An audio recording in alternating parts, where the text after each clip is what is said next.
नमस्कार दोस्तों, आप सभी का एक बार फिर से स्वागत है मेरे इस चैनल पे जिसका नाम है द वैदिक क्वेस्ट। और मैं आपका दोस्त रंजीत। उपनिषद की श्रृंखला के अंदर आज हम जिस उपनिषद के अंदर बात करने वाले हैं वो एक बहुत ही महत्वपूर्ण उपनिषद है जो कि मुझे बहुत पसंद है, जिसको मैं अपने जीवन के अंदर उपयोग करता हूँ और कोशिश करता हूँ कि मैं इसका पालन करूँ, क्योंकि इसके अंदर बहुत ही ज्ञानवर्धक बातें लिखी हुई हैं। आपने दोस्तों जरूर सुना होगा, सत्संग के बारे में जरूर सुना होगा कि सत्संग होता क्या है। आपने कभी टीवी पे भी देखा होगा, आपने कभी लाइव भी देखा होगा, बट सत्संग होता क्या है, उसके हमें क्या प्राप्त होता है। तो दोस्तों, जब भी हम किसी महापुरुष के अब महापुरुष के पास जाके विनय पूर्वक से उनकी पूजा करके जब हम उनसे अपनी जिज्ञासाओं को प्रकट करते हैं और जब वो गुरु हमारी सारी जिज्ञासाओं को शांत करता है, यानी वो बताता है, हमारी सारे के सारे प्रश्नों का उत्तर उत्तर देते हैं, तब हमारी जो जो जो जिज्ञासा होती है वो शांत हो जाती है। उसी को सत्संग कहा जाता है। जैसे सत्संग के अंदर हमें परब्रह्म परमात्मा के बारे में पता चलता है, उनकी पूजा कैसे करनी चाहिए, उनकी आराधना कैसी करनी चाहिए, उनके बारे में हमें लोगों से कैसे चर्चा करनी चाहिए, वो क्या हैं, वो कौन है, उसके बारे में हमें पता चलता है। सत्संग एक बहुत ही सुंदर चीज होती है जिसको आप अपने जीवन के अंदर, जिससे सीख के, उस सत्संग से कुछ सीख के आप अपने जीवन के अंदर अगर उसे उतारते हैं तो आप बहुत ही भाग्यवान पुरुष माने जाएंगे। तो उस सत्संग से हमें और क्या प्राप्त होता है कि वो ब्रह्म कौन है, हम कौन है, हम क्यों यहाँ पे आए हैं, हमारे जीवन का उद्देश्य क्या है, हमारे जीवन का आधार क्या है, हमारा मूल क्या है, हम इस संसार के अंदर क्यों पैदा हुए हैं, हम परमात्मा को कैसे प्राप्त कर सकते हैं, उनके बारे में हमें और कैसे जानना चाहिए। ये सारी चीजों के बारे में हमें जानकारी हमें सत्संग से मिलती है। जैसे कि होता है कि जैसे तिल के अंदर तेल होता है, दही के अंदर घी होता है, उन सब चीजों के अंदर विद्यमान है। जैसे तिल को रगड़ने के बाद उसमें से तेल निकलता है और दही को मथने के बाद उसमें से घी निकलता है, उसी प्रकार हमारे शरीर के अंदर ही परमपिता परमात्मा वास करते हैं। हमें खाली उसको मंथन करने की जरूरत है। जब जिस प्रकार तिल को मथने से तेल निकल जाता है और दही को मथने से उसमें से घी निकल जाता है, जब हम इस शरीर का जब मंथन करेंगे, जब हम इस आत्मा का मंथन करेंगे, तब हमें परमात्मा के साक्षात्कार होते हैं। ये उपनिषद के अंदर बहुत अच्छी चीज बताई गई है। हमें ध्यान किस प्रकार करना चाहिए, भगवान की प्राप्ति के लिए हमें ध्यान किस प्रकार करना चाहिए, ओम का साधन हमें कैसा करना चाहिए, ओम का साधन करके हम परमात्मा को किस प्रकार प्राप्त कर सकते हैं। जैसे कि आपने सुना भी होगा कि हमें किस मुद्रा के अंदर बैठना चाहिए, हमें बिल्कुल पीठ को सीधा करना चाहिए, हमारी दोनों आंखों को अपने नाकों के बीच में लाना चाहिए, आंखें पूरी बंद नहीं होनी चाहिए, आंखें पूरी खुली नहीं होनी चाहिए, मध्य में होनी चाहिए, ताकि हम अपनी नाकों को देख सकें। हमें अपनी सांस पे ध्यान ध्यान देना चाहिए। हमारी सांस जब ऊपर जाती है हमें देखना चाहिए वो कहाँ जा रही है, जब हम उसे छोड़ते हैं, जब हम निकालते हैं सांस को, तब हमें देखना चाहिए वो सांस कहाँ तक जा रही है। जब हम इस प्रकार की, जब हम अपनी सांसों के ऊपर काबू पाते हैं, जब हम सांसों को सांसों से ही हवन करते हैं, तो उससे हमें परमात्मा का साक्षात्कार होता है। जब हम ध्यान में बैठते हैं तो अनेक प्रकार के विचार हमारे सामने आते हैं। हमें पता कैसे चले कि हम जो ध्यान कर रहे हैं वो सही प्रकार से हो रहा है कि नहीं हो रहा है, तो वो भी इस उपनिषद के अंदर बहुत विस्तार से वर्णन किया गया है। जब आप बैठते हैं ध्यान करने के लिए, आपके सामने बहुत सारी बुरी चीजें आती हैं, बुरे ख्याल आते हैं। जैसे कभी ध्यान में बैठे तो आपके सामने, आंखों के सामने बहुत काला अंधेरा सा छाने लगता है।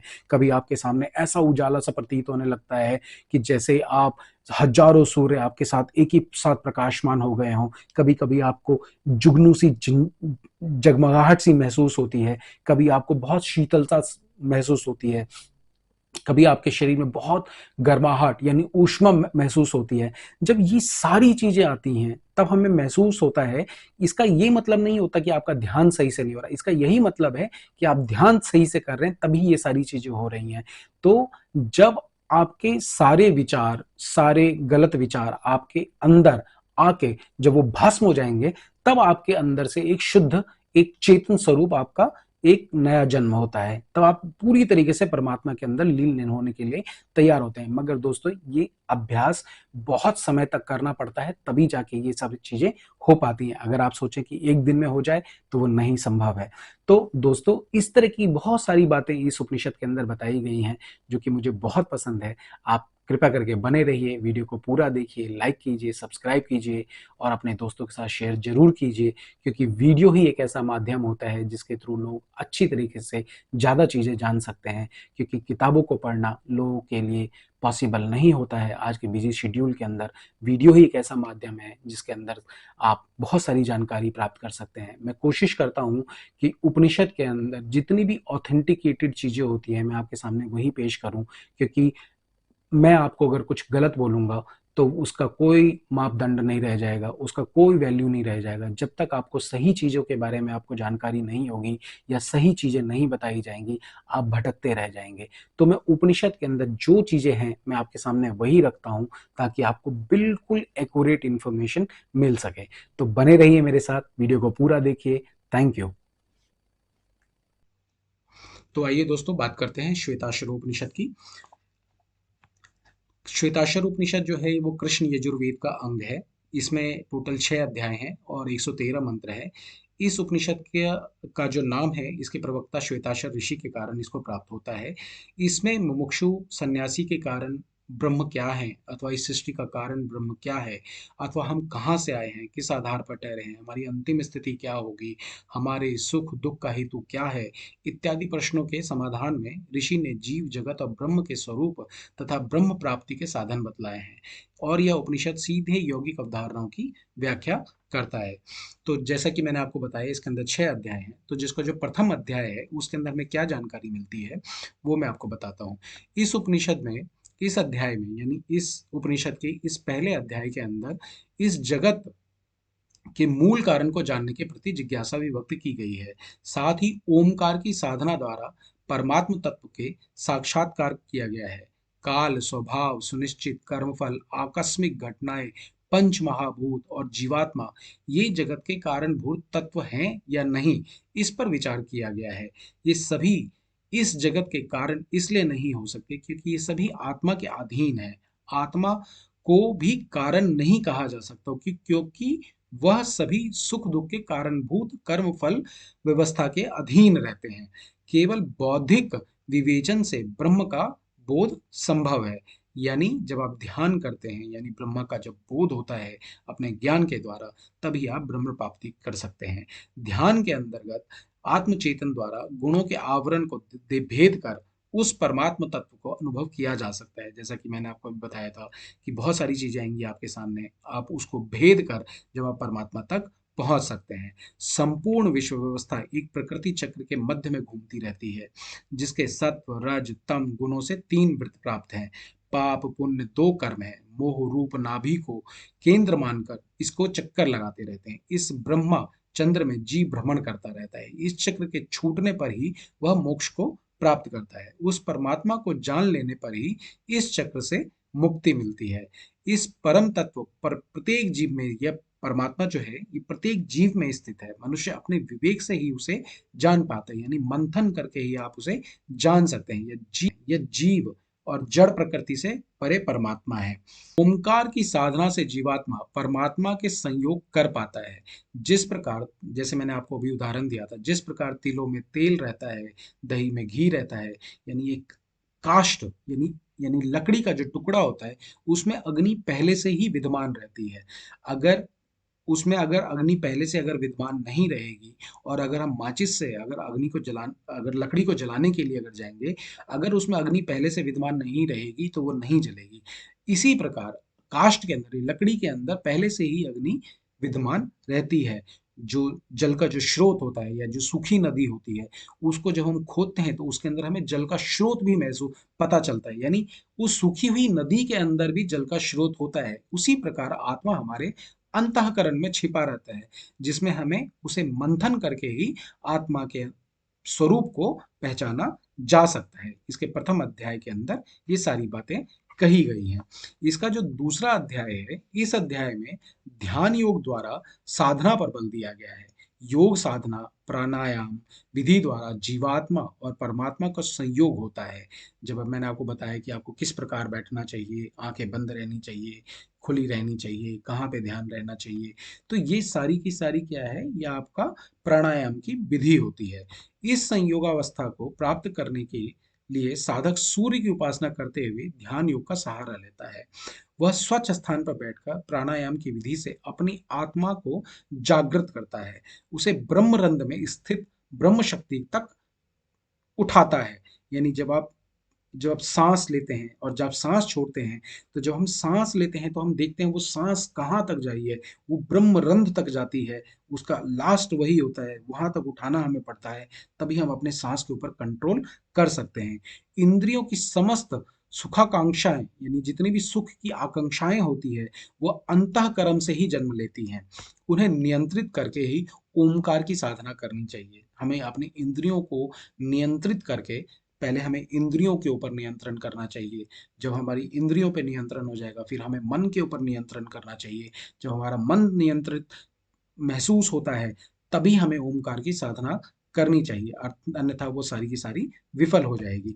जिस प्रकार सारथी चपल अश्वों को अच्छी प्रकार से साधना से उसे अपने लक्ष्य की ओर ले जाता है, यानी जो एक रथी होता है, रथी का जो सारथी होता है, जो रथ चलाने वाला जो सारथी होता है, जिस प्रकार वो अपने घोड़ों के ऊपर काबू करके, घोड़ों को संयम करके एक स्थिति से दूसरी स्थिति तक पहुंचाता है, उसी प्रकार से हमारी इंद्रियां क्या है, हमारी इंद्रियां जो है वो घोड़े हैं, हमारा मन जो है वो रथी है, यानी वो घो रथ को चलाने वाला सारथी है।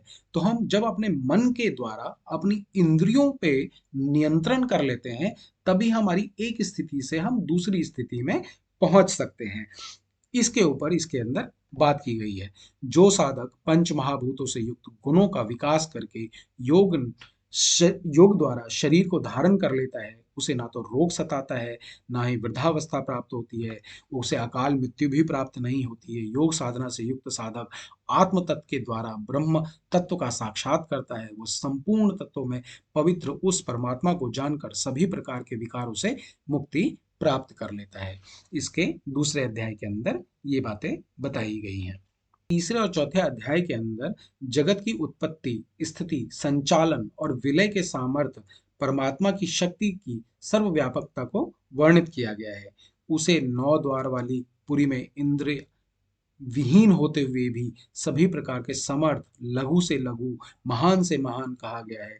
जीवात्मा और परमात्मा की स्थिति को एक ही डाल पर बैठे हुए दो पक्षियों के समान बताया है, जो मायावी ब्रह्म से मुक्ति फल को अपने अपने ढंग से खाते हैं। अगर आपको याद होगा, तो इसका उदाहरण मैंने आपको मांडुक्य उपनिषद के अंदर भी दिया गया था, जिसके अंदर बताया गया है कि एक पेड़ के ऊपर दो पक्षी हैं, यानी एक पक्षी जो है आत्मा स्वरूप है, यानी जीवात्मा है, और दूसरा जो है वो परमात्मा स्वरूप है। तो एक जीवात्मा जो होता है वो इस संसार के जितने भी भौतिक चीजें हैं उसका भोग करता है, और जो परमात्मा स्वरूप पक्षी है उन जीवात्मा को देखता रहता है, यानी निहारता रहता है कि वो भोगों का किस प्रकार से सेवन कर रहा है। जब मनुष्य का इस बाहरी भौतिक प्रकृति से विरक्ति हो जाती है, तब वो परमात्मा की तरफ मुड़ता है, तब उसका संग परमात्मा से प्राप्त होता है।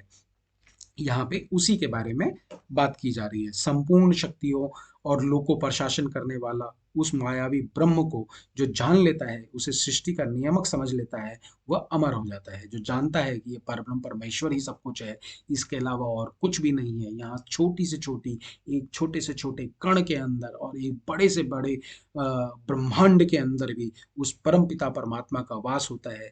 जब हम जानते हैं कि एक जीव के अंदर, एक चींटी के अंदर भी परमात्मा का वास होता है, और एक गाय के अंदर भी परमात्मा का वास होता है, एक इंसान के अंदर भी, यानी एक पुरुष के अंदर भी परमात्मा का वास होता है, एक बच्चे के अंदर भी परमात्मा का वास होता है, एक स्त्री के अंदर भी परमात्मा का वास होता है। जब हम समान रूप से इस संसार को देखने लग जाते हैं और हर जगह हमें परमात्मा नजर आते हैं, हमें परमात्मा का स्वरूप नजर आता है, तो वो ब्रह्म प्राप्ति के चरण पे आप, ब्रह्म प्राप्ति के रास्ते पर, यानी आप बहुत अच्छे तरीके से चल रहे हैं, और वो इंसान जो है वो महापुरुष हो जाता है। वह परमात्मा है वो अपनी शक्तियों द्वारा संपूर्ण ब्रह्मांड पर शासन करते हैं। सभी प्राणी उसी का आश्रय लेते हैं और वही सभी प्राणियों में प्राण सत्ता के रूप में विद्यमान होते हैं, यानी हमारे श्वास के रूप में विद्यमान रहते हैं, हमारे शरीर के अंदर विद्यमान रहते हैं। वह पंच महाभूतों द्वारा इसी सृष्टि का निर्माण करता है। उसे श्रेष्ठ कोई दूसरा नहीं हो सकता। संपूर्ण विश्व उसी महापुरुष में स्थित है। वह स्वयं समस्त प्राणियों में स्थित है। वह परम पुरुष समस्त इंद्रियों से रहित होने पर भी उनके विषय गुणों से परिचित है। वह प्रकाश रूप है। नौ द्वारे वाले देह रूपी नगर में अंतर्यामी होकर स्थित है। वही बाहर जगत में स्थूल लीलाएं कर रहा है। वह आत्म रूप जीव देह हृदय स्थल पर विराजमान है। ऋषि उन्हें परम पिता अग्नि सूर्य वायु चंद्रमा शुक्र नक्षत्र के रूप में जानता है। सृष्टि के आरंभ में अकेला वही था। वही रंग रूप से हीन था। वह अकारण ही अपनी शक्ति द्वारा अनेक रूप धारण कर सकता है। संपूर्ण विश्व का जनक भी वही है। उसका विलय भी अपनी इच्छा से ही करता है। वह स्वयं ही दृश्य होकर भी दृष्टा है। वह आत्मा है परमात्मा भी है। दोनों से परस्पर घनिष्ठ संबंध है। इसी उदाहरण द्वारा हमें भगवान को समझना चाहिए। वो कहते हैं राग द्वेष मोह माया से युक्त होकर जीवात्मा सदैव शोकाग्रस्त रहता है, किंतु दूसरा सभी संतापों से मुक्त रहता है। यह प्रकृति उस मायापति परमात्मा की ही माया है। वह अकेला ही समस्त शरीरों का स्वामी है तथा जीव उसके कर्मों के अनुसार 84 लाख योनियों में भटकता रहता है। प्रत्येक काल में वही समस्त लोकों का रक्षक है। वही संपूर्ण संपूर्ण जगत का स्वामी है। वही सभी प्राणियों में स्थित है। उस परम पुरुष को जानकर साधक अपने अपने कर्म बंधन से छूट जाता है। इसके बारे में हमें तीसरे और चौथे अध्याय के अंदर में जानकारी मिलती है। जो इसका पांचवा और छठा अध्याय है दोस्तों, इसके अंदर विद्या और अविद्या के बारे में बात की गई है। कहते हैं विद्या अविद्या परमात्मा की विलक्षणता जीव को कर्मानुसार विभिन्न गतियों और उसकी मुक्ति के उपाय बताए गए हैं। यहाँ जड़ प्रकृति के स्थान पर परमात्मा तत्व की स्थापना की गई है तथा ध्यान उपासना ज्ञान योग परमात्मा की सर्वव्यापकता सामर्थ्य को जानने पर बल दिया गया है। अंत में कहा गया है कि ब्रह्म ज्ञान की शिक्षा सुपात्र योग्य और व्यक्ति को ही देनी चाहिए। अब दोस्तों अगर आपको याद होगा तो मैंने अपनी पिछली वीडियो के अंदर विद्या और अविद्या के बारे में भी बताया था। मैं आपको यहाँ पे दोबारा बताता हूँ कि विद्या क्या होती है अविद्या क्या होती है। जो नश्वर जगत का ज्ञान है, जो इस पूरे भौतिक जगत का ज्ञान हमें जो मिलता है वो अविद्या कहलाता है। और जो अविनाशी जीवात्मा का ज्ञान करवाता है यानी जो परमात्मा का हमें ज्ञान कराता है वो विद्या है। जो विद्या होती है वो अविद्या पर शासन करती है। वही परमात्मा है। वही परमात्मा परम सत्ता है। वह समस्त योनियों का अधिष्ठाता है। विद्या अविद्या से परे वह परमात्म तत्व है। वह संपूर्ण जगत का कारण है पर ब्रह्म है। वह जिस शरीर को भी ग्रहण करता है उसी के अनुरूप हो जाता है। वह सर्वज्ञ है। इसके बारे में भी बताया जाता है वो सर्वज्ञ है। तो इसकी थोड़ी सी व्याख्या मैं आपको बताता हूँ। जिसके द्वारा समस्त जगत सदैव व्याप्त रहता है, जो ज्ञान स्वरूप सर्वज्ञ सर्वव्यापक काल का भी काल सर्वगुण संपन्न अविनाशी है, जिसके अनुशासन में ही संपूर्ण कर्मचक्र सतत घूमता रहता है। पंच तत्व जिसके संकेत पर क्रियाशील रहते हैं, उसी पर ब्रह्म परमात्मा का सदैव ध्यान करना चाहिए। जो साधक तीनों गुणों से व्याप्त कर्मों को प्रारब्ध करके उसे परमात्मा को अर्पित करता है। यहाँ पे तीन गुण कौन से हैं दोस्तों? तीन गुण यानी सतो रजो तमो को अर्पित करते हैं, उसे पूर्व कर्मों का यानी पूर्व जन्म के कर्मों का भी नाश हो जाता है। वह जीवात्मा जड़ से भिन्न उस परमात्मा को प्राप्त करता है। उस निराकार परमेश्वर के कोई शरीर कोई इंद्रियां नहीं है। वह सूक्ष्म से सूक्ष्मतर और विशाल से भी विशाल है। वह सभी प्राणियों में अकेला है। वो कहते हैं कि वो सभी कर्मों का अधिष्ठाता है, यानी सभी कर्म उसी से हमें प्राप्त होते हैं। सब प्राणियों में बसा हुआ है। वह अंतःकरण में विद्यमान है, सबका साक्षी है, पूर्व है, चैतन्य है, विशुद्ध है, रूप से निर्गुण स्वरूप है। वस्तुतः इस लोक में एक ही हंस है जो जल में अग्नि के समान अगोचर है, उसे जानकर साधक मृत्यु के बंधन से छूट जाता है। ऐसे परमात्मा का ज्ञान केवल योग्य साधक को ही देना चाहिए। तो दोस्तों, ये बहुत ही सुंदर है, इसके अंदर परमात्मा का बहुत ही सुंदर चित्रण किया गया है कि वो जहाँ देखो वहाँ परमात्मा है। आप ऊपर देखो तो परमात्मा, नीचे देखो तो परमात्मा, दाएं देखो तो परमात्मा, बाएं देखो तो परमात्मा, कोई जीव देखो तो परमात्मा, चींटी देखो तो परमात्मा, एक सूक्ष्म से सूक्ष्म जीव देखो तो परमात्मा, एक विशाल से विशाल ब्रह्मांड को देखो, किसी भी चीज को देखो तो परमात्मा। जब आप संपूर्ण जगत के अंदर, संपूर्ण चराचर जीव के अंदर परमात्मा को देखते हैं, तो आपका जीवन सफल हो जाता है। इसी के साथ मैं यहाँ पे विश्राम देता हूँ। आप सभी लोगों का बहुत बहुत धन्यवाद। तो आशा करता हूँ दोस्तों आपको वीडियो पसंद आया होगा। अच्छा लगे तो आप इसको लाइक कीजिए, सब्सक्राइब कीजिए और अपने आगे दोस्तों के साथ शेयर कीजिए। मैं कोशिश करूँगा कि आपके सामने मेरी जो नेक्स्ट वीडियो है वो जल्दी से जल्दी लेके आऊँ। इस बार क्षमा चाहूँगा कि इस बार थोड़ी देरी हुई है वीडियो बनाने में, क्योंकि कुछ व्यस्तता ऐसी हो गई थी जिसके कारण मैं नहीं कर पाया। तो अभी हमारे 2 उपनिषद और बचते हैं, वो मैं 2 उपनिषद आपके सामने बहुत जल्दी कवर करूँगा। उसके बाद हम एक नई श्रृंखला के साथ एक नई शुरुआत करेंगे। आप तब तक के लिए धन्यवाद। नमस्कार।